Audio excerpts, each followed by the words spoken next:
Roll camera, sound. Hello, fantastic people. Welcome to First Audience channel. Myself, Bhagwan. Here we go. Present with us. నమస్తే. Hi everybody. ఈ రోజు మనం weekend OTT movies గురించి మాట్లాడుకున్నాం. అందులో ఉలజను sector 36 గురించి మనం డిస్కస్ చేద్దామని వచ్చాం. ఈ రోజు ఈ రెండు మూవీస్ లో నచ్చిన అంశాలు ఏంటి, అంటే ఏది బాగుంది, ఏది ఇంకా బాగుంటుందో డిస్కస్ చేద్దాం మన ప్రసన్తో.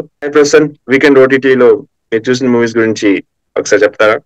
ఎస్ భగవాన్, ఈ వారం నేను నెట్ఫ్లిక్స్ లో ఈ రెండు మూవీస్ చూశాను, సెక్టర్ 36 అండ్ ఉలజ్. ఇవి రెండు కూడా థ్రిల్లర్సే. నెట్ఫ్లిక్స్ వరకు ఇవి డెఫినెట్ గా ఎంజాయ్ చేసే మూవీస్. కాకపోతే సినిమా పరంగా కొన్ని మనం చర్చించుకోవాల్సిన అంశాలు చాలా ఉన్నాయి. అని నేను ఈ థ్రిల్లింగ్ లో ఉన్నా వాటి గురించి మాట్లాడతానని. First will go with sector 36 అండి. సో సెక్టర్ 36 మూవీ గురించి మాట్లాడుకుందాం. నాకు కూడా కొన్ని ఉన్నాయి, నేను నా అభిప్రాయాలు కూడా మీతో షేర్ చేసుకుంటాను. సో యాజ్ అ స్టోరీ పరంగా మీకు ఏమనిపించిందండి ఓవరాల్ గా సెక్టర్ 36 వచ్చేసి? Sector 36 is based on true events. 2005-2006 లో నోయిడాలో నితారి కిల్లింగ్స్ అని అప్పుడు ఒక సెన్సేషనల్ న్యూస్ వచ్చింది. హోల్ ఇండియా వాజ్ అంటే ఫోకస్ చేసింది ఆ న్యూస్ లో. ఎందుకంటే ఇది జుగుప్సాకరమైన ఆ కిల్లింగ్స్ అవన్నీ అప్పుడే లైవ్ లో చూపించారనమాట, టీవీలో. సోషల్ మీడియా ఎంత లేదు, సేమ్ ఇది మనకి సినిమాలో కూడా బాగా చూపించారు. Yeah, so as you mention ఇది ఒక రియల్ స్టోరీని ఒక మూవీ లాగా తీశారు. సో దాన్ని ఎలా కనెక్ట్ చేశారండి ఈ మూవీకి? Sector 36 is based on true events. అంటే దాన్ని బేస్ గా తీసుకున్నాడు, కానీ ఫిక్షన్ యాడ్ చేశాడు కొంత. ఈ సెక్టర్ 36 మనం సినిమాగా చూసినట్టయితే విక్రాంత్ మెస్సేకడ్ అంటే చాలా బాగా నటించాడు. విక్రాంత్ మేసే డైరెక్ట్ గా ఆ కిల్లర్ పాత్ర పోషించాడు అనమాట. ఆయన చేసిన పర్ఫార్మెన్స్ గానీ ఓవరాల్ గా ఈ సినిమా మొత్తానికి he's heart and we will be hook to Vikrant Massey. అవునండి, ఇన్ఫాక్ట్ నేను ఆయన చూసే ఆ సినిమా చూశాను. ఆయన అద్భుతమైన యాక్టర్, మన 12th ఫెయిల్ లో కూడా ఉన్నారు.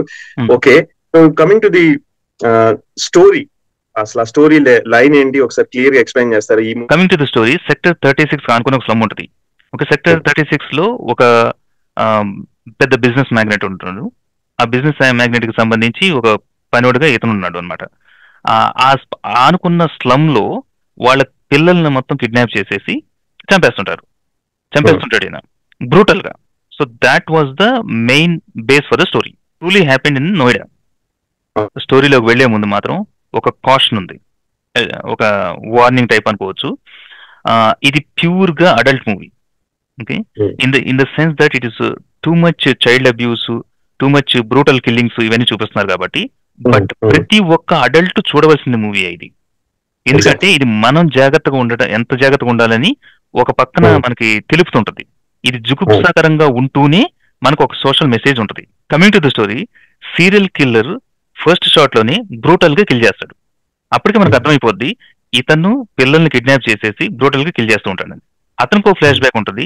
అతను చైల్డ్ గా ఉన్నప్పుడు కూడా సేమ్ అబ్యూస్ ఫేస్ అవుతాడు. సో దానికి అతను ఫీల్ అయిపోయి దానికి అతను ప్రతీకారంగానో లేకపోతే అది మైండ్ లో పెట్టుకోనో సేమ్ అలాగే చేస్తూ ఉంటాడు.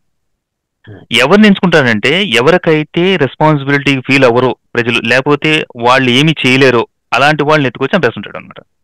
అతను థియరీ ఉంటుంది, దీని వీళ్ళ వల్ల ఉపయోగం లేదు, వీళ్ళు బతికినా వేస్ట్, వీళ్ళు అంతగా ఘనంగా జీవించలేదని. ఆ ఒక ప్రిన్సిపల్, ఒక ఆలోచనతో అతనికి ఒక బేస్ ఉంటుంది, ఆ బేస్ ఆలోచనతో చంపేస్తుంటాడు. ఎగ్జాక్ట్లీ. అయితే పోలీసులు కూడా కంప్లైంట్ అందినా గానీ చాలా లైట్ గా తీసుకుంటారు. ఎందుకంటే వీళ్ళు రికగ్నైజబుల్ సొసైటీ సెక్షన్ కాదని వాళ్ళ ఫీలింగ్, స్లమ్ సెక్షన్ కాబట్టి. అయితే ఎప్పుడైతే ఈ సీరియల్ కిల్లర్ ఒకానొక టైంలో ఈ పోలీసు ఇన్స్పెక్టర్ కూతుర్నే ఎత్తుకెళ్ళిపోతాడో అప్పుడు అతని ఫోకస్ దీని మీద పడుతుంది. బట్ అప్పటికే లేట్ అయిపోద్ది. ఆ టైంలోనే ఒక బిజినెస్ మ్యాగ్నెట్ కొడుకుల్ని కిడ్నాప్ చేస్తారు. ఆ కేసు దాని మీద ఫోకస్ చేయమని ఈ పోలీస్ ఇన్స్పెక్టర్ చెప్తాడు. అయినా కానీ ఈయన ఈ సీరియల్ కిల్లర్ కేసు మీద ఫోకస్ చేయాల్సిన పరిస్థితి వచ్చినప్పుడు అతను సస్పెండ్ చేస్తాడు. హౌవెవర్ ఈ పోలీసు చాలా అంటే ఈ డైనమిక్ గా తయారైపోయి ఈ కేసుని సాల్వ్ చేసేసి ఎండ్ చేసేస్తాడు. ఇది క్లుప్తంగా. అండ్ స్టోరీ, సైకో కిల్లర్ ఉంటాడు, పోలీసులు లైట్ తీసుకుంటారు, మళ్ళీ ఆ పోలీసుల మీద ఏదో జరిగి మళ్ళీ దాని ఇన్వెస్టిగేషన్ ప్రాసెస్ అయ్యి ఈ స్టోరీ అలా రన్ అవుతుందని నాకు అర్థమవుతుంది. అండ్ ఇంకొకటి వచ్చేసండి, ఇప్పుడు ఈ మూవీ మొత్తంలో అంటే ఇంత సస్పెన్స్ థ్రిల్లర్ మూవీలో అంటే ది బెస్ట్ సీన్స్ ఏమనిపించాయి మీకు? అంటే బెస్ట్ సీన్స్ కి సంబంధించి ఈ సినిమాలో best scene will be the worst scene because it is serial killer movie కాబట్టి. First shot itself is the best scene, కాకపోతే చిగుప్సాకరంగా ఉంటుంది. దాని తర్వాత పోలీసు చేజ్ ఒకటి ఉంటుంది వాళ్ళ కూతుర్ని కిడ్నాప్ చేసినప్పుడు, అది కూడా బాగుంటుంది. దాని తర్వాత పోలీస్ ఇన్వెస్టిగేషన్ ప్రతి సీను చాలా పకడ్బందీగా తీశారు. ఇకపోతే హీరో అంటే సీరియల్ కిల్లర్ పట్టుకున్న తర్వాత పోలీస్ స్టేషన్ ఇంటరాగేషన్ చేసే సీన్ మాత్రం though it is lengthy, every part every minute detail కూడా మనకి ఆసక్తికరంగా చాలా బాగా చేశారు. అది సీన్ థ్రిల్లింగ్ గా ఉంది. దాంతో పాటు ఆ శవాల్ని వాటిని తీసేటప్పుడు అవన్నీ ప్రాసెస్ మొత్తం కూడా చాలా బాగా తీశారు. ఎగ్జాక్ట్లీ అండి, సేమ్ ఫీలింగ్ నాకు. నేను చూస్తున్నప్పుడు యూజువల్ గా ఓటీటీ ఏం చేస్తాం, సినిమాని ఎక్కడైనా ఛాన్స్ దొరికితే ఫార్వర్డ్ కొట్టేసి చూస్తూ ఉంటాం. కానీ ఈ సినిమా నాకు ఎక్కడా కూడా ఆ ఛాన్స్ లేదు, చూస్తూనే ఉన్నా. మీరు చెప్పినట్టు అసలు ఆ సైకో గాడు నరుకుతుంటే అవన్నీ భయం వేసి గజగజలు ఆడుతున్నా నేను కూర్చొని. అదొకటి.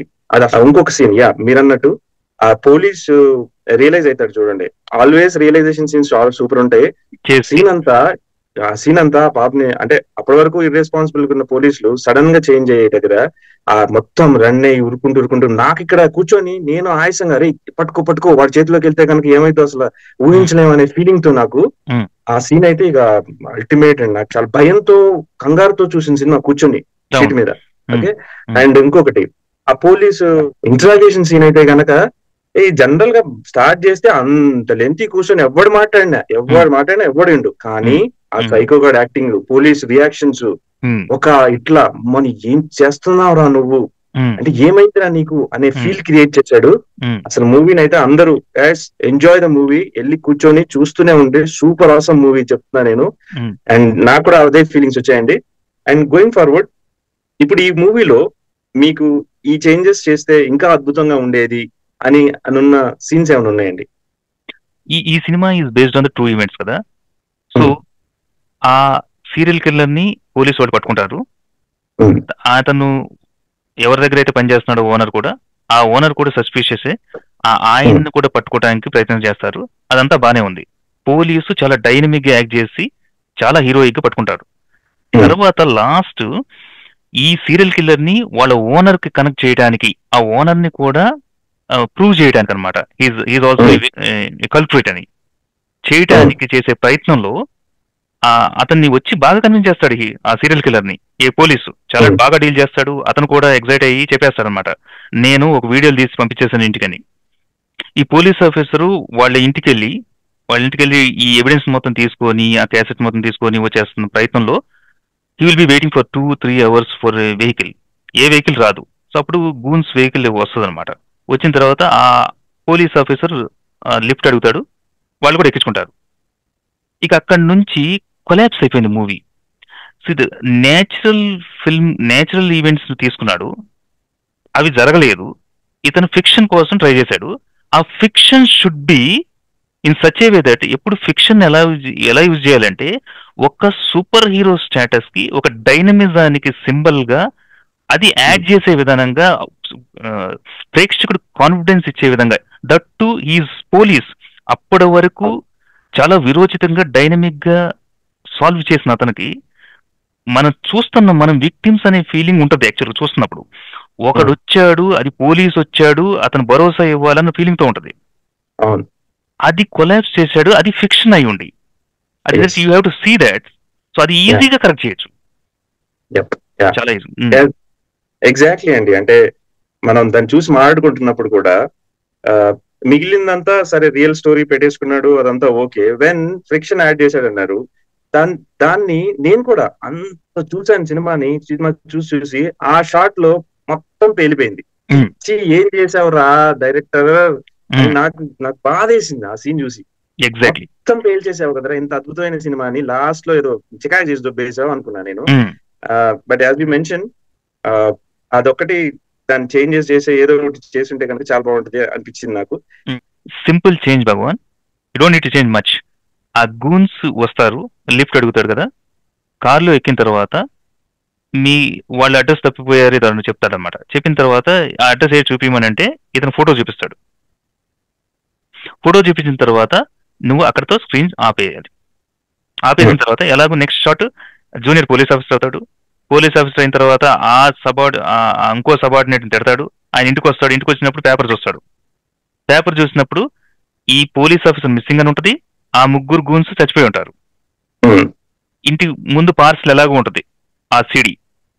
ఆ సిడి ద్వారా నెక్స్ట్ కట్ చేస్తే అతను కూడా బిజినెస్ మ్యాన్ కూడా శిక్ష పడిందని ఉంటుంది. Which means that he gives hope to us that guy exist, న్యాయం నిలబడిందని. That's how it simple ends. Exactly. అసలు ఇప్పుడు మీరు చెప్పింది చేస్తే గనక ఆ చిన్న చేంజ్ అసలు మూవీ ఎక్కడికో అంటే లైక్ సూపర్ హిట్ టాక్స్ నడుస్తుంటే ముందు కడుపు అంతా నిండిపోయి హ్యాపీగా బయటకు వచ్చేటోళ్ళం.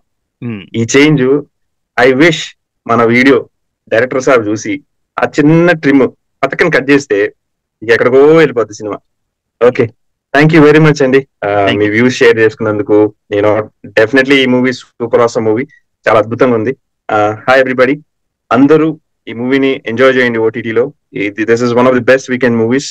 Enjoy and you can learn lot of things. It gives you a lesson definitely. కొంచెం హార్ష్ ఉంటుంది movie but gives you a message. So enjoy చేయండి. In part 2 we will discuss about our Ulaj movie. And thank you very much for joining with us. Thank you. Like it, share it, subscribe. Follow us to follow you guys. Thank you. Bloody sweet.